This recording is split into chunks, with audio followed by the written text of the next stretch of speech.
السلام علیکم ورحمۃ اللہ وبرکاتہ.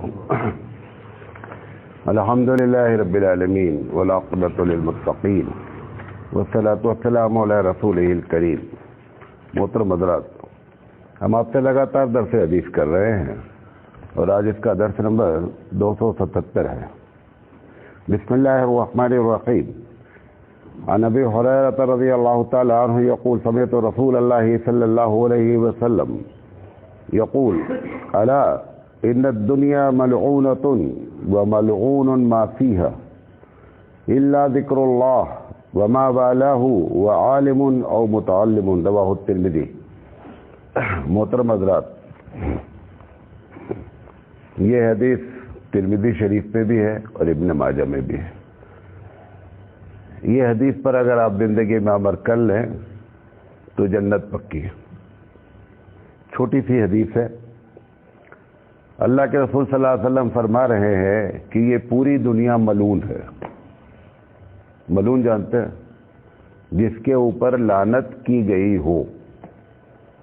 اور جس پر لعنت کی گئی کا مطلب کہ وہ چیز رحمت سے دور ہے. دوسرا اس کو اگر بریکٹ کھولیں گے میتھ کے طریقے سے تو رحمت سے دوری کا نام کیا ہے؟ لعنت ہے. پھر آپ نے فرمایا کہ دنیا بھی ملعون ہے اور دنیا میں جو کچھ ہے سب ملعون ہے. چار چیزوں کو چھوڑ کے. اگر چار چیزیں ہیں تو یہ چار چیزیں ایسی ہیں کہ جو انسان کو اللہ کی لعنت سے اللہ کی لعنت سے بچا سکتی ہیں اور رحمت کے قریب کر سکتی ہیں. اس میں سے پہلی چیز ہے ذکر اللہ، اللہ کا ذکر. دوسری چیز ہر وہ چیز وما والہ، ہر وہ چیز جو آپ کو اللہ سے قریب کر دے وہ ملعون نہیں ہے. تیسری چیز عالم، وہ عالم جو خود علم حاصل کر کے اپنے آپ کو جنت ملے جائے اور آپ کو جنت کا ذریعہ بن جائے، وہ بھی ملعون نہیں ہے. اور چوتھا وہ طالب علم جو علم حاصل کر رہا ہے اور علم اس لیے حاصل کر کے تاکہ ہم اپنی جنت بنا لیں. اگر یہ چار لوگ ایسے ہیں جو ملعون نہیں ہیں، بقیہ سب ملعون ہیں. بات سمجھے میری؟ ایک ایک پر بات کرتے ہیں. دیکھیں، دنیا کی تین میں بات سمجھانے کی کوشش کر رہا ہوں. یہ اتنا آسان نہیں ہے کیونکہ اسی پہ تو سارا معاملہ پھنسا ہوا ہے. جتنا آپ وہ صبح اخبار بیچنے والا اخبار ہمارے گھر پہ لگا کے چلا گیا ہے، وہ صبح کیوں اٹھتا ہے؟ اس لیے اٹھتا ہے کہ اگر صبح نہیں اٹھیں گے تو اخبار نہیں بیچ پائیں گے. لیکن وہ اخبار اس کا بیچنا اس کو نماز نہیں پڑھا رہا ہے، لہذا اس کا اخبار بیچنا ملعون ہے. اگر تو تین کیفیت ہو سکتی ہے. نمبر ایک، میں روز افسوس کرتا ہوں، اس کو بولتا بھی ہوں جب مل جاتا ہے، کہ تم وہ آدمی ہو جو روز آنا سب سے پہلے اٹھتے ہو اور اس کے باوجود اور مسجد سے گزرتے ہو، اس مسجد سے بھی اس مسجد سے، لیکن اتنی دیر کے لیے بھی اندر نہیں آتے ہو کہ آپ نماز ادا کر لو. یہ تمہارا اٹھنا گرچہ تم حلال کمائی کے لیے گئے، یہ بھی ملعون ہے. یہ بھی کیا ہے؟ ملعون ہے. تو تین کیفیت ہو سکتی ہے. پہلی، دنیا ملعون ہے اگر اس دنیا میں رہ کر ہم اپنی آخرت برباد کر لیے تو دنیا ملعون ہے. نمبر 1. دنیا ملعون نہیں ہے اگر ہم اس دنیا میں رہ کر جنت چلے گئے تو دنیا ملعون نہیں ہے. نمبر 3، نہ اس دنیا میں رہ کر اپنی آخرت بنا پائے اور مطلب نہ جہنم کے قریب گئے اور نہ جنت کے قریب گئے، تو اس کا مطلب یہ ہوا کہ دنیا جو ہے نا وہ مباح ہے. مباح سمجھتے ہیں کہ نہ کرنے کا فائدہ ہوا ہے نہ چھوڑنے کا فائدہ ہوا ہے. ہم اوپر کی دو باتوں پر بات کرنا چاہتے ہیں آپ سے. یہ جو اللہ کے رسول صلی اللہ علیہ وسلم نے بیان فرمایا کہ دنیا ملعون ہے، ہر آدمی جس جگہ کام کر رہا ہے، جس جگہ آپ فجر میں کیوں نہیں آئے ہیں؟ نہیں صاحب، دکان ہم کو رات میں دیر میں بند کرنا پڑتا ہے، اس لیے ہم فجر نہیں پڑھ سکتے۔ دنیا ملعون ہے، یہ آپ کی دکان بھی ملعون ہے۔ یہی نہیں کہا گیا ہے کہ صرف دنیا میں جو کچھ ہے سب ملعون ہے، وما فیہا، جو کچھ ہے سب ملعون ہے۔ ہزاروں لوگ شکایت ہے کہ صاحب نائٹ ڈیوٹی ہے لہذا ہم نماز نہیں پڑھ، چھوڑ دے ڈیوٹی۔ جو ڈیوٹی آپ کو، اچھا ایمانداری سے بتاؤ کہ اگر کوئی ایسی سواری جو ہم کو حادثہ کرا دے برابر، وہ سواری اچھی ہے؟ کوئی سواری اگر ہم کو پرماننٹ ایکسیڈنٹ کرا رہی ہے تو آپ کو سواری چھوڑ دینا چاہیے کہ نہیں؟ وہ اگر آپ کو اپنی جان پیاری ہے، ہم کو ہماری جان پیاری ہے، تو ہم کو چاہیے کہ اس سواری کو ہم اگنور کر دیں۔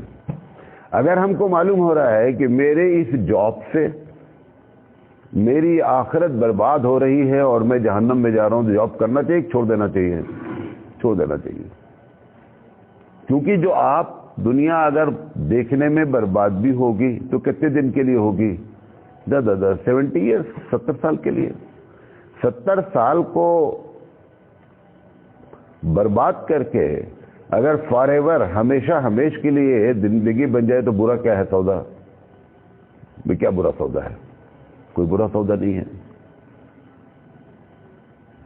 یہ جو آپ سوچتے ہوں گے یار یہ تو سب پھر ساری دنیا ہی بیکار ہو گئی ہے، تو جتنا پاپڑ بیل ہے سب معاملہ کیا ہے کہ ٹارگٹ آپ نے جو باندھا ہے، ٹارگٹ سمجھتے ہیں، ایم جو رکھا ہے وہ جنت پہ جانے کا رکھا ہے۔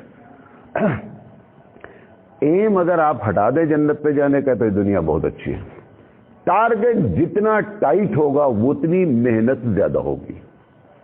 ایک اس بچے سے پوچھو جو نیٹ کا ایگزام بیٹھنا چاہ رہا ہے، کتنی محنت کرتا ہے، اور آنے کے لیے 1% بھی چانس نہیں ہے کہ وہ آ ہی جائیں گے، کیونکہ جتنے بیٹھتے ہیں اس میں سے کتنے آ جاتے ہیں؟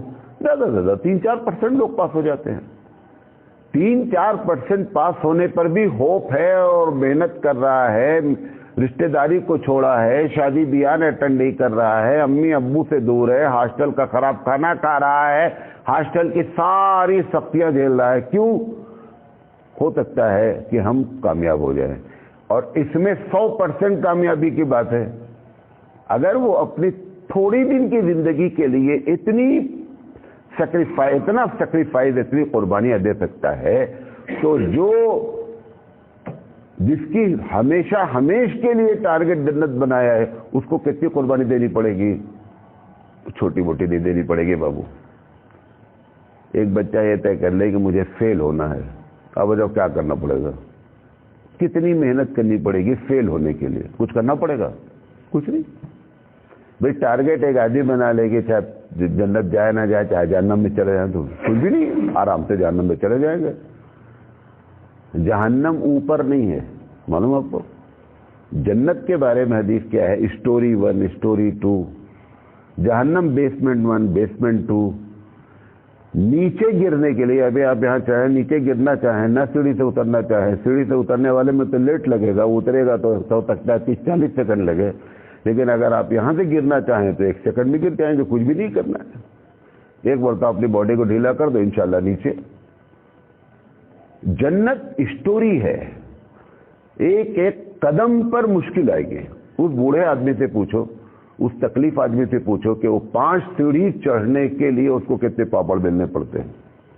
بیلنے پڑتے نہیں، کیونکہ اس کو چڑھنا ہے۔ اگر وہی بوڑھا جو بہت کمزور ہے وہ طے کر لے مجھے نیچے گرنا ہے، تو کیا کرنا پڑے گا؟ کچھ۔ تو ٹارگٹ اگر مومن نے بنایا ہے جنت، تو یہ بابو آسان نہیں ہے۔ ٹارگٹ آپ کا بڑا ہو گیا ہے، ایم بڑا بنا لیا گیا ہے۔ ایم بڑا اگر بنایا گیا ہے تو پھر سب کچھ ویسے کرنا پڑے گا۔ وہ نیٹ والے جیسے تیاری کراتا ہے، ویسے ہی اللہ کے رسول نے آپ کے نیٹ کی جو تیاری کی ویسے کرنا پڑے گا۔ وہاں پر چانسز 4% ہے کہ پاس ہوں گے، یہاں 100% چانس ہے کہ اگر اللہ کے رسول کے بتائے ہوئے طریقے پر آ جائیں گے تو 100% کامیاب ہو جائیں گے۔ بات میں سمجھا پایا؟ تو دنیا ملعون ہے، ہر اس شخص کے لیے ملعون ہے جس کی وجہ سے، جس کام کی وجہ سے، جس جاب کی وجہ سے، جس تجارت کی وجہ سے۔ ایک بچہ آپ کا IAS آفیسر بن گیا, بڑی خوشی ہے, محلے والے مبارکباد, پورا ملک مبارکباد دے رہا ہے.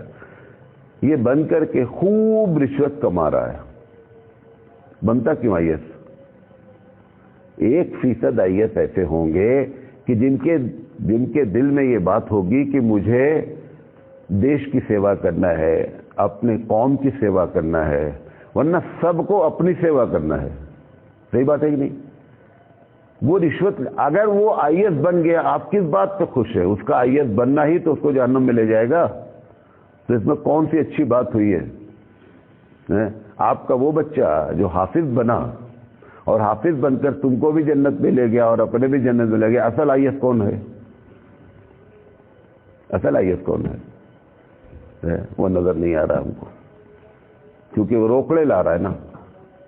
لیکن وہ روکڑے لے جا کر کے جہنم میں گرائے گا, یہ پتہ نہیں ہے ہم کو. یہ کوئی جتنے کام بھی آپ کر رہے ہیں, ہر کام کے بارے میں ایک مرتبہ سوچ لیں کہ اس کام سے ہم کو اسلام سے دوری کتنی ہو رہی ہے, جنت سے کتنی دوری ہو رہی ہے, جہنم میں کتنے قریب ہو رہے ہیں.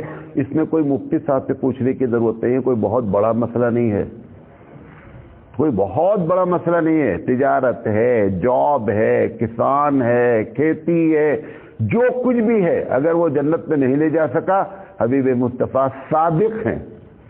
کیا ہے؟ سچے ہیں. ان کی بات ذرہ برابر قسم خدا کی بھی کھا کے کہتا ہوں کہ آگے پیچھے نہیں ہے. جو انہوں نے کہا وہی ہے. اور اس کی وجہ کیا ہے؟ وہ گائیڈڈ بائی اللہ ہیں. وَمَا يَنْتِقُ عَنِ الْهَوَىٰ إِنْ هُوَ إِلَّا وَحْيٌ يُوحَىٰ, کہ محمد صلی اللہ علیہ وسلم بولتے وہی ہیں جو بلوائے جاتے ہیں. انہوں نے, اللہ نے بلوایا حبیب مصطفیٰ سے, بول دو دنیا. ارے دنیا بنائے کون ہے؟ جو دنیا بنائے وہی تو جانتا ہے کہ دنیا کیسی ہے. اس سے زیادہ کون جانے گا جس نے اس دنیا کو رچا ہے؟ وہ اللہ ہے ہمارا. وہ اللہ نے حبیب مصطفیٰ سے کہا بتا دیجئے ان کو یہ دنیا ملعون ہے, اور اس میں جو کچھ ہے وہ بھی ملعون ہے. اگر وہ دنیا میں کی اندر کی چیزیں ہم کو آخرت سے دور کر دی, دیکھنے میں آپ چاہے ہوائی جہاز پہ اڑ رہے ہوں, چاہے بہت بڑے کار اور بنگلے میں رہ رہے ہوں, کچھ بھی نہیں. خدا کی قسم کھا کے کہتا ہوں, وہ ساری کار, وہ بنگلہ, وہ گھر, وہ جاب, وہ دفتر, سب ملعون ہے. کیونکہ اسی ملعون نے ہم کو کہاں لے جا کے کھڑا کیا؟ جہنم میں کھڑا کیا. وہ چیز ہمارے لیے اچھی نہیں ہے. اب پھر اللہ تعالیٰ نے ایسی ملعون جگہ ہم کو بھیجا کیوں؟ دوسرا سوال, جب اتنی خطرناک ہے تو ہم کو اللہ نے کیوں بھیجا ہے؟ ٹارگٹ تم نے جنت بنایا اس لیے بھیجا ہے. وہ اس کو بننا ہے MBBS پاس کرنا ہے, ڈاکٹری. وہ کیوں پاپڑ بیل رہا ہے؟ کیونکہ ٹارگٹ اس نے بڑا بنا لیا ہے. اگر وہ لیبر کا ٹارگٹ رکھتا ہے تو اس کو کوئی محنت کرنی پڑتی. ٹارگٹ چینج کر لو, کوئی پرابلم نہیں ہے. چینج کرو گے بھائی, جنت سے یہ ہٹا لو کہ جنت نہیں جانا ہے, کوئی پرابلم نہیں ہے. ٹارگٹ بڑا جب ہوگا تو ہمیشہ سیکریفائز کرنا پڑے گا. نمبر 1. نمبر 2, وہ جنت کا راستہ وایا دنیا جاتا ہے. دوسری بات کہہ رہا ہوں, جنت کا راستہ وایا دنیا جاتا ہے. حبیب مصطفیٰ صلی اللہ علیہ وسلم فرماتے ہیں ان الدنیا مزرع الآخرہ. صحیح حدیث ہے, ترمذی شریف پہ بھی کئی جگہ پر حدیث ہے کہ آخرت کی جو اصل ہے, جو کھیتی ہے, وہ دنیا ہے. اب ایک سوال یہ ہے کہ آپ کو اپنے محبوب سے ملنا ہے, ندی پار کھڑا ہے, لیکن طے کر لو برج پہ جانا نہیں ہے, تو کیسے پہنچو گے بھیا؟ برج پہ تو چڑھنا پڑے گا. برج بہت پتلا ہے, کم جو کچھ بھی ہے چڑھنا پڑے گا, کیونکہ آپ نے ٹارگٹ بنایا اس سے ملنا ہے. اس سے ملنے کے ٹارگٹ ختم کر دو, ادھر واپس آ جاؤ, کچھ بھی نہیں ہے. یہ دنیا, جنت کا راستہ وایا کہاں سے جاتا ہے؟ یہ اس کو ایک دم اسموتھ بنا دیتا تو لیبر بن جاتے آپ, اور آپ نے بنایا ہی ٹارگٹ ہے جنت کا, لہذا وہ راستہ مشکل ترین ہوگا, آسان نہیں ہوگا. اور جو پالیسی بتا رہا کہ جب انسان مقصد اونچا رکھے گا تو محنت بھی کیا کرنی پڑے گی؟ اونچی کرنی پڑے گی. تیسری چیز اللہ تعالیٰ خود قرآن مجید میں کہا لیبلوکم ایکم احسن عملا. میں نے تو تم کو بھیجا ہے تاکہ یہ معلوم ہو جائے کہ تم میں سے بہتر کون ہے، کون اچھا کام کرتا، کون خراب کام کرتا. امتحان کیوں لیتا ٹیچر؟ سال بھر پڑھایا، سب کو پڑھایا، ایک ہی ساتھ پڑھایا کلاس میں، بولتا میں امتحان لوں گا. ارے بھائی سال بھر پڑھایا یار، سب کو 100 نمبر دو، کنارے ہو. وہ امتحان کیوں لیتا ہے؟ امتحان لیتا ہے تاکہ معلوم ہے اس میں واقعی میں پڑھا کون ہے اور گھوما کون ہے. اور اگر سب کو 100 نمبر دے دے تو آپ بتاؤ کوئی پڑھے گا؟ اس کو یہ معلوم ہو جائے کہ حضرت ایسے دیوانے ہیں کہ سال کے آخر میں سب کو 100 نمبر دے دیں گے. وہ پڑھے گا؟ تو کہیں نہیں پڑھے گا، وہ پڑھے گا ہی. اور اگر امتحان کے وقت میں سب کو 100 نمبر دے دے تو وہ آدمی کے دل پر کیا گزرے گی جس نے سال بھر محنت کیا تھا کہ یار بے مطلب پاپڑ بیلے، وہ دیکھو سال بھر گھوما پھر بھی 100 نمبر پایا اور ہم محنت کیے. تو وہ ٹینشن کس کو مل جائے گا؟ اس نیک آدمی کو ٹینشن دینا یہ اللہ کا انصاف ہے. نیک آدمی کو ٹینشن میں ڈال دے یہ اللہ کا انصاف ہے؟ یہ تو انصاف کے خلاف ہو گئی بات. اس لیے اس دنیا کو ایسے بنایا گیا. بات سمجھے میری؟ تو تینوں باتیں ہیں. جس کو ٹارگٹ بنایا ہے اس کا راستہ وایا کہاں پہ ہے؟ وہ وایا دنیا سے ہے. ٹارگٹ چونکہ اونچا ہے، مقصد چونکہ اونچا ہے، لہذا راستہ سخت ترین ہوگا. بھیجا گیا ہے اس دنیا میں تاکہ یہ معلوم ہو جائے تم میں سے بہتر کون ہے. آپ سوچیں گے اللہ کو تو سب معلوم، اب کیا معلوم کرنے کا؟ شیطان بتاتا رہتا نا سوال. وہ پارٹنر ایسے سوالات ڈالتا رہتا ہے کہ اللہ کو تو سب معلوم ہے تو کیا آزمانے کا ہے؟ اللہ سب جانتا ہے. اچھا ٹیچر بچے کے بارے میں جانتا نہیں کون اچھا پڑھتا کون خراب پڑھتا، معلوم ہوتا نہیں اسے. تھوڑا سا آگے پیچھے ہو سکتا ہے. ایک بچے کو بلایا، اچھا آ جاؤ بھائی تم کو 60 نمبر دیتے ہیں، آپ 40 نمبر دیتے ہیں، آپ 70 نمبر دیتے ہیں. جس کو 70 ملے گا وہ کیا بولے گا؟ اگر حضرت میرا امتحان لے لیتے میں تو 100 لیتا. کیا لیتا؟ 100 لیتا. جس کو 40 ملا ہے وہ بولتا اگر حضرت ہمارا امتحان لیتے میں 70 لیتا. اس کے ایکسکیوز کو ختم کرنے کے لیے یہ امتحان رکھا گیا تاکہ عذر قیامت میں پیش نہیں کر سکے. اس عذر کو میں سمجھا پا رہا ہوں اپنی بات. اس ایکسکیوز اور عذر کو ختم کرنے کے لیے وہ ٹیچر کیا کرتا ہے؟ پیپر لاتا ہے، امتحان لیتا ہے، چیک کرتا ہے. اس کے باوجود بھی اگر کاپی نہیں دکھلاتا، وہ جس کاپی میں اس نے لکھا ہے، اور اس کا نمبر کم رہتا ہے تو دوستوں میں کیا بولتا ہے؟ نہیں وہ ہماری کاپی صحیح چیک نہیں ہوئی ہے، گڑبڑ ہوا ہے. اب وہ ٹیچر کیا کرتا ہے؟ اس کنفیوژن کو، اس عذر کو دور کرنے کے لیے اس کے منہ پہ کاپی پٹکتا، دیکھ 2 + 2 = 5 لکھا ہے تو نے نہیں لکھا ہے، یہ نمبر اس لیے کٹا تیرا. اب جو ہے نا ایسے سر جھکا لیتا. پروردگار عالم چونکہ منصف ہے، وہ سب سے اچھا جج وہ ہوتا ہے، سب سے اچھا منصف وہ ہوتا ہے کہ جس وقت سزا سنائے تو اندر مجرم کو محسوس ہو کہ جو کچھ میرے ساتھ ہوا ہے وہ صحیح ہوا ہے، تب وہ اصل جج ہے. اور اگر جج کے فیصلے کے بعد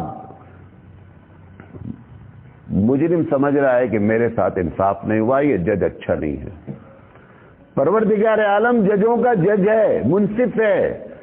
وہ جو بھی فیصلہ کرے گا ہر سننے والا اندر سے سیٹسفائیڈ ہوگا، گلٹی فیل نہیں کرے گا کہ میرے ساتھ زیادتی ہوئی ہے. کبھی ایسا نہیں ہوگا.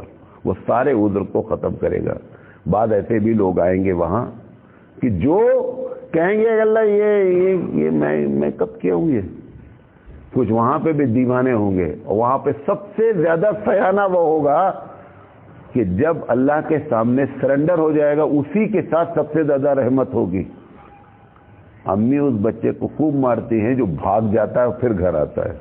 دیکھا ہے؟ شرارت کیا، بھاگ لیا، بولتے اچھا. جب وہ پکڑ ملتی خوب دبا کے مارتی. ایک بچہ کیا ہے، غلطی کیا ہے اور امی کے پیر میں لپٹ نہیں، امی غلطی ہوئی ہے، یہ مار کم کھائے گا، وہ زیادہ کھائیں گے، وہ زیادہ اسمارٹ ہے. وہ جب مل جائیں گے ہاتھ ان کے امی کے تو دبا کے مارے گی. ایسے ہی رب کے سامنے بھاگنے کی کوشش کرو گے دبا کے پڑے گی. اور اگر رب کے سامنے جو بندہ سرنڈر ہو جائے گا نا، پروردگار عالم سمجھ جائے گا کہ اس نے بندگی کا احساس ہے، غلطی ہو گئی، اس کے ساتھ سب سے زیادہ رحمت ہوگی۔ ایک حدیث ہے کہ ایک آدمی کی فائل کھولی جائے گی تو اللہ تعالیٰ کہے گا، تو فرشتہ کہے گا اللہ یہ پہلا پیج ہی پہلا ہی غلط ہے۔ اللہ بولے گا اس کو ختم کرو، اس میں ثواب لکھ دو۔ تو بندہ سوچے گا یار یہ تو بہت اچھا معاملہ ہے۔ وہ دوسرا پیج پھر کہے گا اللہ یہ بھی ختم کرو، یہ بھی ثواب لکھ دو۔ ایسے اب بندہ سوچے، کہے گا فرشتے سے آگے کھول، بڑا بڑا گناہ آگے لکھا ہوا ہے۔ بڑا کیوں؟ اس کو اللہ کی رحمت سے امید ہو گئی ہے، یہ بھاگنے والا نہیں ہے، یہ اللہ کے سامنے سرنڈر ہو گیا ہے۔ لہذا یہ دنیا میں عذر کو وہ ٹیچر جیسے ختم کرتا ہے، چونکہ وہ چاہتا ہے کہ بچہ یہ نہ بولے کہ ٹیچر نے ناانصافی کی ہے۔ ایسے ہی رب ذوالجلال چونکہ تمام انصاف پسندوں میں انصاف کرنے والا ہے، وہ چاہتا ہے میرے بندے اگر میں ان کو ڈنڈا بھی ماروں تو ان کو احساس ہونا چاہیے کہ جو کچھ میرے ساتھ ہو رہا ہے صحیح ہو رہا ہے، اس لیے اس دنیا میں بھیجا گیا ہے۔ اب انشاءاللہ زندگی رہی تو وہ 4 لوگ جن کو بتایا گیا ملعون نہیں ہیں، اس کی کیا بیسک وجہ اس پر بات کریں گے۔ اللہ تعالیٰ سے دعا ہے کہ اللہ تعالیٰ کہنے سے زیادہ عمل کرنے کی توفیق عطا فرمائے۔ وآخر دعوانا ان الحمدللہ رب العالمین۔